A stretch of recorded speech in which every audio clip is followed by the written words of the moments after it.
Zakynthos, jeden z řeckých ostrovů. Nachází se v Jonském moři v kraji zvaném Jonské ostrovy. Hory, krásná příroda, písečné pláže, teplé a čisté moře a hlavně mořská želva Caretta caretta, která se vyskytuje v zálivu Laganas, Kalamaki, Gerakas a u želvího ostrova Maratonisy. Laganas je jedno z nejnavštěvovanějších turistických středisek. I ve velmi nočních hodinách je zde velmi rušno a živo. Centrum Laganasu, plné restaurací, barů, diskoték a turistických obchodů se suvenýry, přímo vybízí k nočním procházkám, kdy už teploty nejsou tak vysoké. Ochutnáte zde pravé řecké caciky, které jsou opravdu výborné. Dále souvlaky, řecký salát, gyros. V obchodech zakoupíte koření, řecký olivový olej, výrobky z olivového dřeva a samozřejmě suvenýry s motivem želvy Carety. Největším turistickým lákadlem zde je již zmiňovaná želva Caretta caretta. Ale nečekejte, že uvidět ji bude snadné. Caretta připlouvá na břeh pouze v noci, kde zde klade do písku svá vajíčka. Z tohoto důvodu je pláž, kam želvy připlouvají, v noci uzavřená a přes den, kdy jsou v moři, se mi při šnorchlování bohužel nepoštěstilo ani jednou Carettu zahlédnout. Pokud chcete vidět Carettu a nedaří se, mám pro vás nějaký tip. Ráno si přistaňte a vydejte se z Laganas po pláži do přístavu u soukromého ostrova Cameo za jedním místním rybářem, za kterým každé ráno v 7 hodin připlouvá 27letá Caretta jménem Soritis, kterou si od malička ochočil.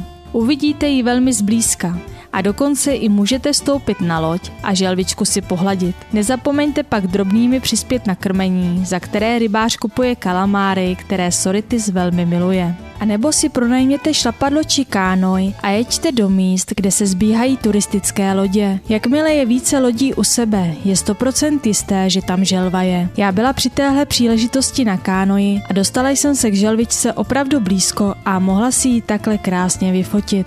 Z nabízených výletů jsme vyrazili na plavbu Kerikaiky.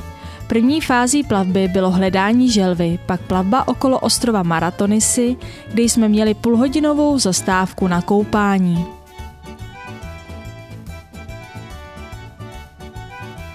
Druhá zastávka na koupání byla u jeskyní Kery, kde je velký výskyt síry a proto je prý voda v této oblasti léčivá.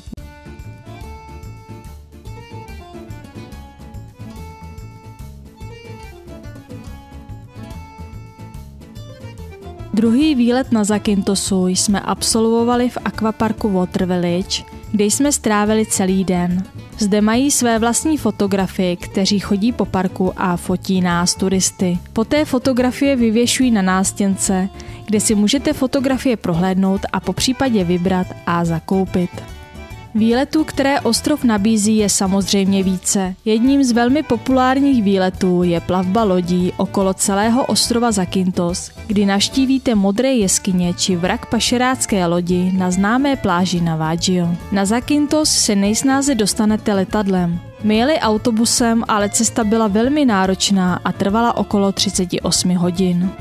Koupání v moři je v Laganas velice příjemné. Jemný písek na pláži, teplá a čistá voda a dlouhý pozvolný vstup do větší hloubky. Boty do vody zde ani nejsou potřeba. Při šnorchlování toho zde moc neuvidíte, aspoň tedy u pláží v Laganas. A pokud nenarazíte třeba zrovna na mořskou želvu, tak uvidíte sem tam nějakou rybku, občas pod vámi proběhne malý krab, či spatříte hvězdici.